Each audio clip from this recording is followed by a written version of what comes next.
Hello everybody and welcome to the starter deck Ryhan edition. So now we're starting to get into starter deck tournaments that are sponsored by individual players. And the format for this tournament is Ryan GU built a deck out of welcome cards, and everyone must copy said deck and play said deck. You're allowed to pick any god power you would like, and their best 2 out of 3 every single round. This tournament has about 400 participants, so about half of the people got a bye in round number 1. The other half had to play round number 1. I'm one of those that had to play round number 1, so we will be starting this video from the round of 512. I know a lot of people got a bye this round, but we were not that fortunate this time. I hope you all enjoy the video, and see you the next time that you decide to click on one of my videos. Greetings! This is the round of 512 in the Ryhan starter deck tournament. We have to play his custom deck. We get to choose our god power, but that's the only choice we have. We have to play his deck code, cannot make any edits, any additions, any subtractions. So our opponent is playing the exact same deck we are. So the threats that we have are the threats that my opponent also has. We can pick any god power we want, and the game is freezing on me. Okay. We're going second. I know nothing about the Ryhan deck besides glancing at it 2 seconds before starting, but this does look pretty decent. 1, 2, 3 is probably our curve. You could, if I was playing a well-built list, I would probably mulligan this card. But just having a clear 1, a clear 2, and a clear 3 plan when there are so many bricked cards, I think that is optimized. Our opponent is picking Flourish, which is not the god power I picked. So it'll be interesting to see what type of value they can get after that.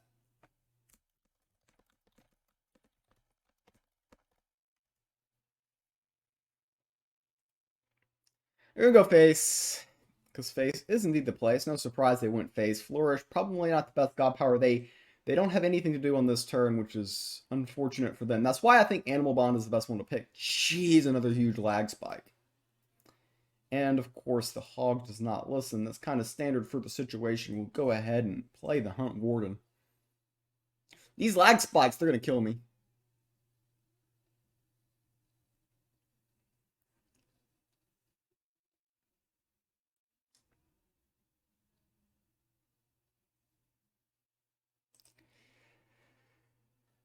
So they've got their own Hunt Warden. If they had that in their hand, they probably should have picked it out last turn. We're going to go ahead and see where this guy goes. Boy, man, these lag spikes. You've got to be kidding me. And that dude's just going to do his own thing. So, of course, he doesn't listen. We'll go ahead and hit here. They probably hit here. We probably hit this into this. Gel Beast or Hunt Warden? I'm going to go with the second Hunt Warden. The reason being is they can do this attack and then flourish, and then we've got this attack. But yeah, this guy missing 2 consecutive attacks is frustrating, because if he hit there, we could have actually jumped on, killed their Hunt Warden, and be left with the 7-1 minion with Overkill, which would have probably been the best play last turn. Since the guy missed, we had nothing. And they go one more. But what we can do here is we can do some stuff. This is going to be a very big turn. So we're going to start here. And the question is, do we hit here or do we hit here? I'm going to hit here. All 3 points goes to the face. That is an insane low roll. If we got 1 point there, we hit here, but we don't. If we had 2 points there, we pip this out and hit here. So the way the rest of this turn plays out is we just go face again. That was a very unlucky roll on the jump on. But we can go ahead, do this, play these two. Again, if the best scenario is 2 points of overkill hitting here, the Axe 1 finishes there. The fact that we got 0 to bounce our way was quite pathetic. Now, what you've noticed is we've dumped our entire hand. The good news is we do have the initiative. We got no value on that jump on though, when you think about it. We didn't get any overkill benefits at all. They probably low rolled there just a tad there. We would like this to hit here, or even going face isn't bad. Because it's not bad if we go face because we can pick up this. In fact, I probably should do this, pick up this. Hold on here. There's a lot of different lines I can do. This just being confused is just so unreliable, but if this hits here, it's so bad. So if I go face and ruin, if I trade hit here, I'm just going to try. Like, if this actually hits where I tell it to go, then this turn will work out. No, it'll go face. Face was not the worst option, so we've got that going for us. So what I'm going to do is buy the Rune of Strength.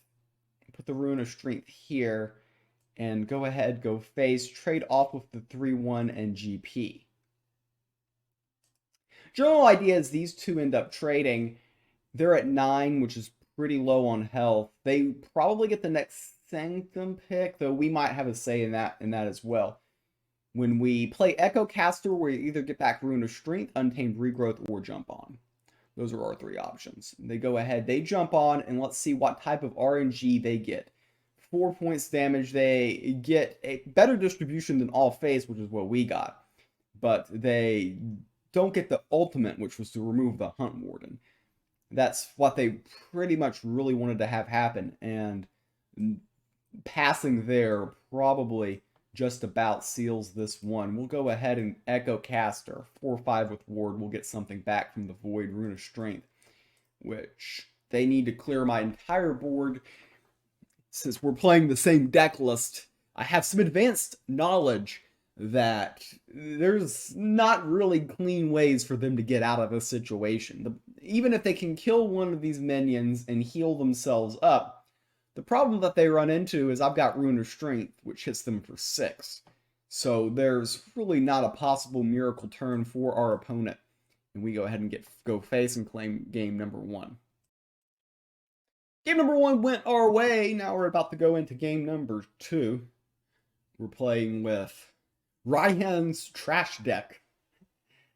That's the name of the tournament. Ryhans Trash Deck. It's a welcome set only format. You have to play the exact deck list that he advises us to play, so we all have the same cards on our list, and you could say it's slightly better than the starter list, but only slightly. We're going first. I have a feeling that is good. Probably the correct decision, if I had to choose. Though, our opponent went first last game and didn't do much. So here, we're in another situation where I've got a 1 and 2 3s. This is like almost the exact same hand, except last game we had a hog instead of this. I'm going to keep this, again, with the mentality that I'm more likely to end up with a worse mulligan if I start trying to improve. We've got a 1, we've got a 2, we've got a 3, guaranteed. So why rock the boat any more than we need to? And this is solid. Again, when you're playing with welcome set cards, I know this isn't necessarily the perfect mulligan, but you really risk it if you get greedy in these type of sets. So they play this and elect not to hit here, which is an interesting decision. It gives us options. How can they punish me? Like for instance, if I just go face here, how can they punish me? Because I'm threatening to just do this. And barricaded best friends next turn is a potential line. So I think they're just going to end up trading here. Okay. Oh, they're going to go face. But then I get value by running into this. And then I barricade in best friends and they're left with this. And suddenly this trade not happening was advantageous for me. Again, when you don't have the initiative, I think making that trade there, unless you have a special trick in your hand, is the much better line. So here, barricade and best friends. Now we're very wide. We could have played the jail beast. The problem is the jail beast doesn't trade particularly well into the axe woman. They could get more value out of that. Now they're just kind of running into this, which isn't the best. And GP here, they hit here, which wasn't what they wanted to have happen, I do not believe. Untamed Regrowth, so all of my stuff is going to be confused, and their minion's going to be confused. But the problem is they're Untamed Regrowthing on 3, which is lower value when you think about it. Okay, Jail Beast, so we're going to attempt to do this attack first. So I'm doing the attacks in order of least disastrous. So this here, if it disobeyed me and hit here, it's okay. And if it goes face, it's okay. So here, if this hits here, it's okay. So we're gonna try to hit. Well, no, wait. We should try this hit first. Okay. So those listened. Try this hit maybe, and it doesn't matter where we click. Okay. So those ended up they were destined to be traded. Long lost lovers, and they finally do get traded. But I mean, it's not a horrendous trade. And I guess their Axewoman technically can claim a profit because they hit my barricade once. No, I hit their barricade once with my region minion. So maybe we ended up breaking even there.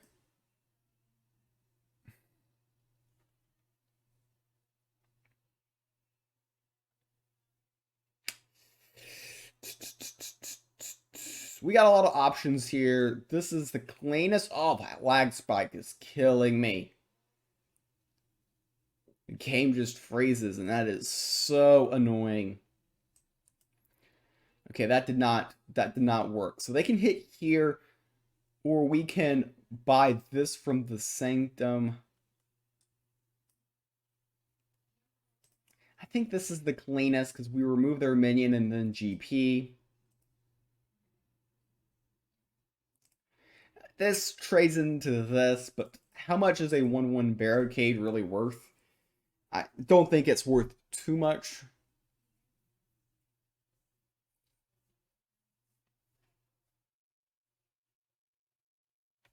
So that hits where it hits, and we see where the Badger goes first, and then try to figure out the rest of our turn. That is what we're going to do here.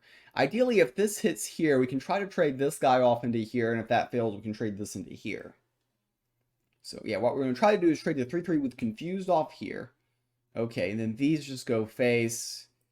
And yeah, we're situated relatively nicely. I'm going to play the Jail Beast and GP. We could have played the Wild Hog there, but this is more mana efficient, and the Wild Hog is going to get its chance in the spotlight. As you can see, the only thing we have is the Reckless Flame Breather. So we're already at a point of the game where we are going to be basically in top deck mode, and we're very likely to be essentially just playing off the top of our decks anyways.